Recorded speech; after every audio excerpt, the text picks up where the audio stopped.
बाहुबली वाले प्रभास का एक बार फिर चला जादू। Welcome to GMR। आज हम जिस मूवी की बात करने जा रहे हैं उस मूवी का नाम है सालार पार्ट 1 सीज फायर। ये मूवी इसी वीक आपके नज़दीकी सिनेमाघरों पे रिलीज़ हुई है। इस मूवी ने रिलीज़ होते ही फर्स्ट डे ही रिकॉर्ड ब्रेक ओपनिंग की है। फर्स्ट डे में इसने 95 करोड़ की ओपनिंग सिर्फ इंडिया में की है। वर्ल्ड वाइड तो ये मूवी 150 करोड़ का आंकड़ा पार कर चुकी है। इस साल 2 मेगा ब्लॉकबस्टर फिल्में दे चुके शाहरुख खान की फिल्म डंकी भी इसी मूवी के साथ रिलीज़ हुई है। इन दोनों की फिल्म सालार उस नए दौर के सिनेमा का अगला अध्याय है जिसमें नायक एंग्री यंग मैन होने के साथ साथ बहुत ही क्रूर, निर्दयी और ख़तरनाक भी दिखाया गया है। और इसका ये रूप दिखाने से पहले कहानी जाती है देवी पूजा करने वाली देश की उन बच्चियों तक जिनके साथ बलात्कार की घटनाएं तकरीबन रोज़ ही अखबारों और न्यूज़ चैनल की सुर्खियां बनती हैं। शैतान रोज़ एक बच्ची को ले जाते हैं। बच्चियां पूजा कर कर के थक जाती हैं लेकिन काली माँ नहीं आती। और फिर आता है एक सालार जो लिखित कानूनों को नहीं मानता।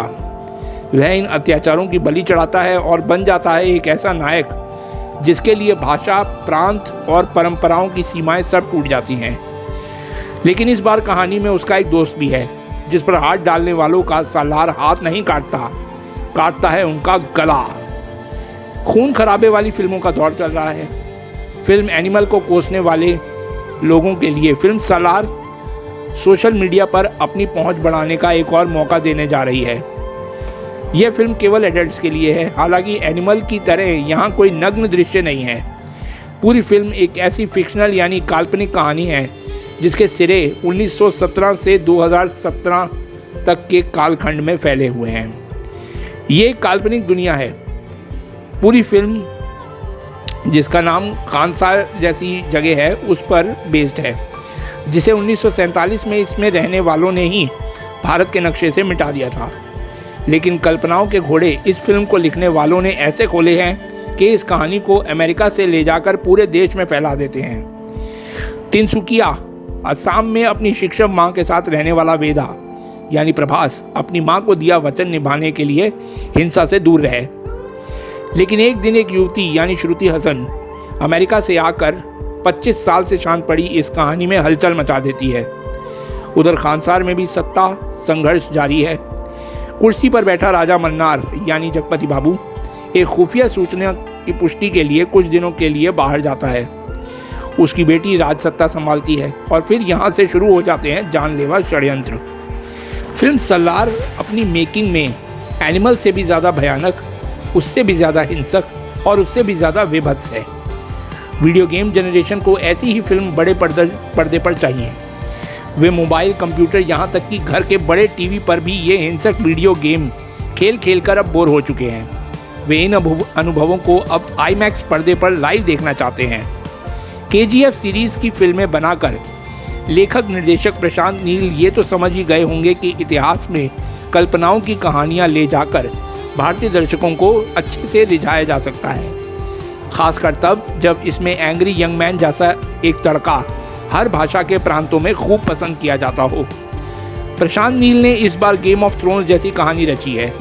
ये KGF की कहानी से कम इस फिल्म में ना तो मिलती दिखाई देती है और ना ही KGF स्टार यश ही इस फिल्म में कहीं दिखते हैं। लेकिन कहानी अभी लंबी चलने वाली है। फिल्म सालार के अंत में प्रशांत नील इसकी सीक्वल फिल्म सालार पार्ट 2 शौर्यंग पर्वम की घोषणा करते हैं बिना किसी पोस्ट क्रेडिट सीन के। बाहुबली सीरीज़ की दोनों फिल्मों के बाद प्रभास के सितारे गर्दिश में ही थे। उनकी 3 फिल्में साहो, राधेश्याम और आदि पुरुष इसके बाद कतार से फ्लॉप होती जा रही थी, जिसमें से साहो कुछ लोगों ने ठीक ठाक से पसंद की। हाँ, इसमें बाहुबली वाली छाप या बात नहीं थी। हाँ, उस मूवी का एक्शन ज़रूर लोगों ने पसंद किया था। फिल्म सालार से प्रभास ने वापसी की है। रिलीज से पहले ही करीब 50 करोड़ रुपए सिर्फ एडवांस बुकिंग में कमा लेने वाली फिल्म ये भी इशारा करती है कि प्रभास का तिलिस्म अभी भी जारी है। प्रशांत नील ने उनके लिए फिल्म सालार में जो जादू बिखेरा है वो देखते ही बनता है। दो दोस्तों की कहानी को अपनी कहानी का बीज बनाते हुए प्रशांत ने इतना विशाल बरगद तैयार किया है कि इसकी अपेक्षा करना भी मुमकिन नहीं है। फिल्म की कहानी सुनते सुनते फिल्म की हीरोइन भी हाँफ जाती है और रुककर 2 घूंट लेना चाहती है। प्रभास की बड़े पर्दे पर एंट्री के समय बजने वाली सीटियां उनकी लोकप्रियता का असली प्रमाण है और प्रभास ने भी इस एक शांति चिंत लेकिन खूंखार कैरेक्टर को निभाया भी बहुत सलीके से है। लेकिन फिल्म सालार अकेले प्रभास की फिल्म नहीं है। फिल्म के मुख्य कैरेक्टर वेदा के बचपन के दोस्त वर्धा की इस मूल कहानी में पृथ्वीराज सुकुमारन ने वर्धा का कैरेक्टर निभाया है। वह खानसार के राजा की दूसरी पत्नी की संतान है। वेदा की मां की लाज बचाने के लिए दी गई कुर्बानी के चलते वह दरबदर होता है, लेकिन बुढ़ापे में राजा को इस राजकुमार की याद आ जाती है और राजा के इस फैसले से पूरे खानसार के सिपह सालार और सरदार बौखला जाते हैं। सालार का शाब्दिक अर्थ भी सरदार ही होता है। वर्धा की जान मुश्किल में होती है, उसे बचाने उसका बचपन का सालार देवा फिर लौटता है। प्रभास ने यदि एक बेटे के तौर पर कई दृश्यों में भावनात्मक अभिनय किया है तो पृथ्वीराज सुकुमारन पहले एक लाचार राजकुमार और फिर दोस्त का साथ पाकर बने शूरवीर के रूप में खूब प्रभावित करते दिखे हैं। जगपति बाबू जितनी भी देर पर्दे पर रहते हैं उनका रुआब बना रहता है, उनकी एक अपीयरेंस अलग ही नजर आती है। श्रुति हसन का कैरेक्टर कहानी के इस पहले हिस्से में सिर्फ औपचारिक रूप का ही लगता है और फिल्म सालार के महिला कैरेक्टरों की कमाल संभाली है श्रिया रेड्डी ने।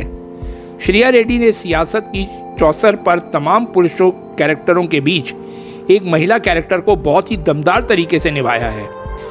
फिल्म सालार में भुवन गौड़ा की सिनेमाटोग्राफी यहाँ प्रशांत नील के तरकश का सबसे कामयाब तीर बनता दिखता है।